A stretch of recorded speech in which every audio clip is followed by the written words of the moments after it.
Thanks so much, Congresswoman Presley. Yes, I did not bring my bullhorn today, but look, I'm here to help shut it down. And at home in Michigan, we also know firsthand that Enbridge can't be trusted. Enbridge is responsible for the worst inland oil spill in American history when Line 6B ruptured in 2010 and 840 gallons of crude oil spewed into the Kalamazoo River. It took Enbridge 17 hours. You hear that, Minnesota? 17 hours to realize a spill had occurred because their employees in Canada failed to act. Federal investigators found that Enbridge knew the 41-year-old pipeline was cracked and eroded and didn't do anything about it. It's taking decades in Michigan to clean up that disaster. And now Line 5 simply represents just another 1,000 opportunities for another pipeline rupture. Enbridge Line 5 has been ordered to shut down by Michigan's Governor Gretchen Whitmer, and thank you to her leadership and courage.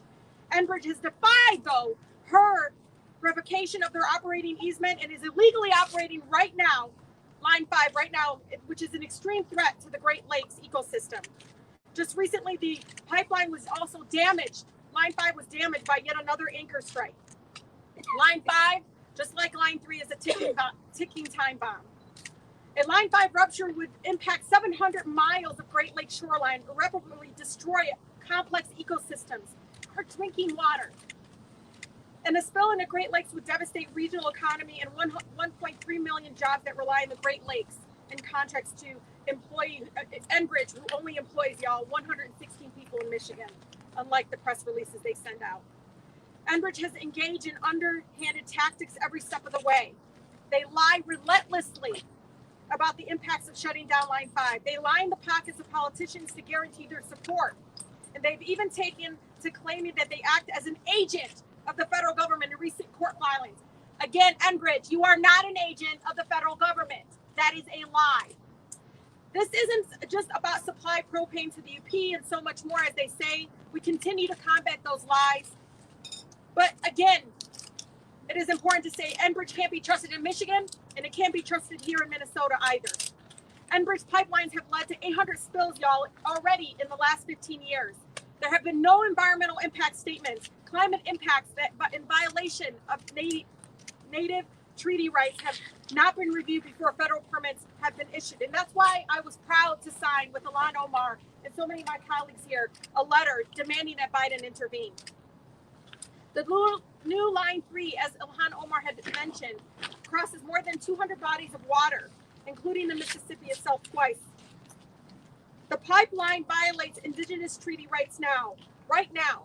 The areas impacted by the pipeline include huge swaths of treaty land where indigenous people that we're going to be able to hear today, that have rights of hunting, fishing, and wild rice. These practices are economically and spiritually vital to our indigenous neighbors throughout the northern Minnesota. It is also important to center on the fact that right now there is a coordinated law enforcement response to water protectors that has resulted in over 700 arrests and countless human rights violations, such as painful, tactics of less lethal weapons or whatever, but literally using resources, our local resources, and spending over $2 million by Enbridge for policing around the pipeline's construction. This is, again, part of a coordinated effort to silence us that disagree with this continued decision to allow Enbridge function. And trust me, I've seen this in Detroit alone, where I've seen literally Black Lives Matter protests brutalized by local police last summer.